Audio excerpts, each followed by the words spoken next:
नमस्कार, मैं विपुल सिंह स्वागत करता हूं आप सभी का हमारे इस YouTube चैनल स्टडी कैपिटल पर।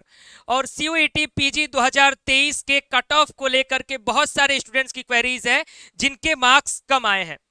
यानी बहुत सारे स्टूडेंट्स के मार्क्स तो बहुत अच्छे आए हैं, लेकिन कुछ स्टूडेंट्स के मार्क्स अच्छे नहीं आए हैं, या यूं कह ले कि एक बड़ी संख्या है जिसके मार्क्स अच्छे नहीं आए हैं। और उन स्टूडेंट्स की लगातार क्वेरी है कि सर मार्क्स कम हैं तो कौन सी यूनिवर्सिटी मिलेगी, और साथ ही साथ हाई मार्क्स है तो कौन सी यूनिवर्सिटी मिलेगी, और कट ऑफ की एनालिसिस क्या है। अभी थोड़ी देर पहले मैंने एक कट ऑफ का वीडियो भी दिया था, उस पर भी बात करूंगा और इस पॉइंट पर भी बात करूंगा। इसलिए इस कंप्लीट वीडियो को देखिएगा, जिसका भी लो मार्क्स आया है वो लोग ध्यान से मेरी बातों को सुनेंगे। सबसे पहले तो मैं आपकी स्क्रीन पर ये नंबर ऑफ यूनिवर्सिटीज दिखा रहा हूं। ये आपको पता है कि CUET पीजी का ही जो इंफॉर्मेशन बुलेटिन है वही मैं आपकी स्क्रीन पर दिखा रहा हूं। और टोटल यूनिवर्सिटीज अगर मैं बात करूं तो अभी तक जो लिस्ट में दिया गया है वो 142 है। इसके बाद भी बहुत सारी यूनिवर्सिटीज इसमें ऐड हुई थी। अब इसमें अगर हम जो बात करते हैं, जब भी हम बात करते हैं टॉप मोस्ट यूनिवर्सिटीज, तो ज्यादा से ज्यादा किसी एक सब्जेक्ट के लिए 5 यूनिवर्सिटीज की हम बात करते हैं।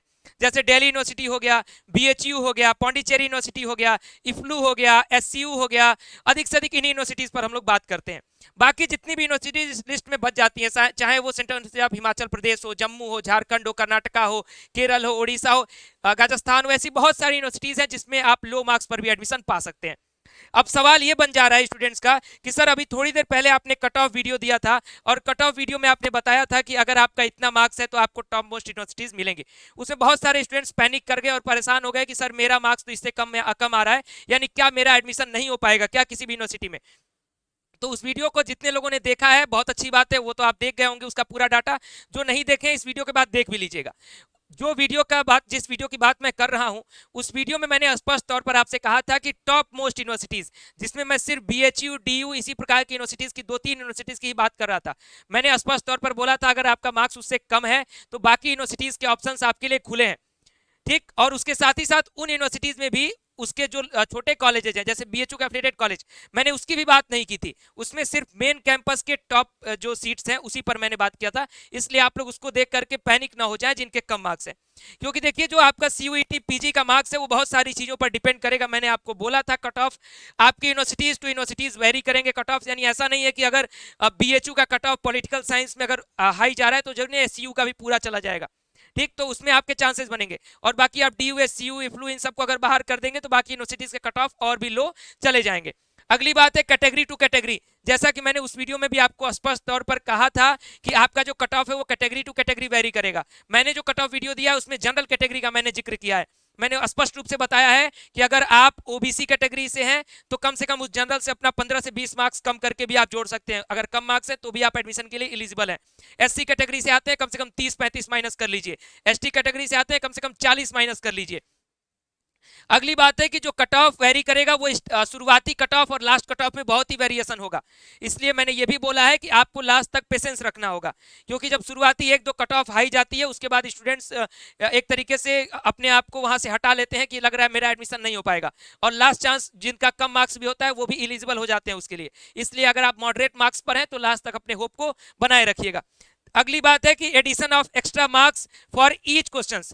क्योंकि मैंने जो कट ऑफ आपको बताया है उसमें आपने अपना आंसर की मिलाया है। अगर मैंने बोला है कट ऑफ 230 जा सकता है, आप कह रहे हैं मेरे आंसर की में 220 ही आ रहे हैं, तो क्या मैं टॉप मोस्ट यूनिवर्सिटीज में नहीं पा पाऊंगा सीट? आपको पता होना चाहिए कि मैक्सिमम पेपर्स में कुछ क्वेश्चंस ड्रॉप भी हुए हैं, और वो ड्रॉप क्वेश्चंस के जो मार्क्स ऐड होंगे उसको देखते हुए मैंने आपका जो कट ऑफ है वो बनाया है। यानी किसी में 2 क्वेश्चन ड्रॉप है, किसी में 4-5 क्वेश्चन भी ड्रॉप है, तो आप स्पष्ट रूप से समझ सकते हैं कि अगर 2 क्वेश्चन ड्रॉप है तो लगभग 8 नंबर जुड़ जाएगा, 5 क्वेश्चन ड्रॉप है तो लगभग 20 नंबर आपका बढ़ जाएगा। तो ये सारे फैक्टर्स आपके उसमें काम करने वाले हैं। अगली बात कि जो नॉर्मलाइजेशन है वो एक बड़ा रोल प्ले करेगा। अब क्या हो रहा है कि फेज 1 वाले जो बच्चे हैं जिनका फेज 1 में एग्जाम हुआ था जो स्टूडेंट्स का, उनके मार्क्स काफी कम हो जा रहे हैं, फेज 2 वालों के मार्क्स ज्यादा हो जा रहे हैं। तो आपका मैंने बताया हुआ है कि अगर NTA एग्जाम करा रहा है, इन्होंने स्पष्ट रूप से बोला हुआ है, अब कितनी ईमानदारी के साथ करेंगे वो डिपेंड करेगा रिजल्ट आने पर, लेकिन इन्होंने बोला है कि हम नॉर्मलाइजेशन करेंगे। अगर फेज 1 और फेज 2 के पेपर में ज्यादा डिफरेंस होगा तो ये मान के चलिए कम से कम 20 नंबर फेज 1 वालों को एक्स्ट्रा मिलने वाला है फेज 2 की तुलना में। अगर फेज 1 का पेपर कठिन था तो जिस जिस सब्जेक्ट में था ऐसा सिचुएशन। तो इस तरीके के फैक्टर्स आपको काम करेंगे लो मार्क्स कट ऑफ की जो मैं बात कर रहा हूं। उसके बाद मैंने बता दिया कि जिस कट ऑफ वीडियो जैसा कट ऑफ वीडियो मैंने दिया है वो एकदम आप सभी के लिए एग्जैक्ट है, वो गारंटीड वाला मैंने दिया है कि अगर उस रेंज में आ रहे हो तो पक्का आपको कोई ना कोई टॉप मोस्ट सेंटर यूनिवर्सिटी मिलेगी। उससे नीचे आने का ये मतलब नहीं है कि आपका एडमिशन होगा ही नहीं, आपका एडमिशन उन टॉप मोस्ट यूनिवर्सिटीज में भी संभावना बन सकती है अगर लास्ट में कट ऑफ नीचे हुआ तो। अगर नहीं उसमें बनती है तो उसके अतिरिक्त जितनी भी यूनिवर्सिटीज हैं उसमें आपका मौका बनेगा। इसलिए आप लोग कृपया करके परेशान ना हो और बहुत ज्यादा अपने आप को हेक्टिक ना करें। आज रात को थोड़ी देर बाद मैं आपके लिए लाइव भी आऊंगा एक बार फिर से अपने चैनल पर, और जितनी भी आपकी क्वेरीज हैं, जितने भी मार्क्स आ रहे हो जिस भी फेज में, आप क्वेरी करते जाना, मैं आपको बताते जाऊंगा कि कौन किस यूनिवर्सिटी में जा सकता है, किस टॉप मोस्ट यूनिवर्सिटी में जा सकता है। साथ ही साथ आगे आने वाले वीडियोस में काउंसलिंग से पहले हम आपको सजेस्ट कर देंगे कि किस सब्जेक्ट के लिए कौन सा यूनिवर्सिटी आपके लिए बेहतर होने वाला है। तो ये इन सारी जानकारियों के लिए चैनल को सब्सक्राइब कर लीजिएगा, बेल आइकन प्रेस कर लीजिएगा, और सीयूईटी 2024 की तैयारी करना चाहते हैं तो हमारे व्हाट्सएप पर मैसेज कर दीजिएगा। जो भी आपके जूनियर्स वगैरह हो उनको स्टडी कैपिटल सजेस्ट करिएगा, या फिर एक फॉर्म का लिंक इस वीडियो के डिस्क्रिप्शन बॉक्स में आपके लिए डाल दे रहा हूं, वहां पर फॉर्म को भर दीजिए। आप सभी के लिए बहुत ही जरूरी सूचना। तो फिलहाल जो मैं बताना चाह रहा था लो मार्क्स के बारे में, आपको उम्मीद करता हूं कि चीजें समझ में आई होंगी। और मैं आपको यह भी कह सकता हूं कि लगभग अगर आपका 150 तक भी आ रहा है तो आप किसी ना किसी सेंट्रल यूनिवर्सिटी के लिए होप रख सकते हैं। ऑलमोस्ट मैक्सिमम सब्जेक्ट्स में, कुछ सब्जेक्ट एक्सेप्शन है लेकिन मैक्सिमम में आप होप रख सकते हैं। फिलहाल की यही सिचुएशन है, आगे की जो भी सिचुएशन होगी, जैसे एनालिसिस होगा, मैं आपको समय समय पर अपडेट करता रहूंगा। पिछला वीडियो जो हमने दिया उसको जरूर देख लीजिएगा, आई बटन में उसका लिंक लगा दे रहा हूं। बहुत बहुत धन्यवाद, नमस्कार।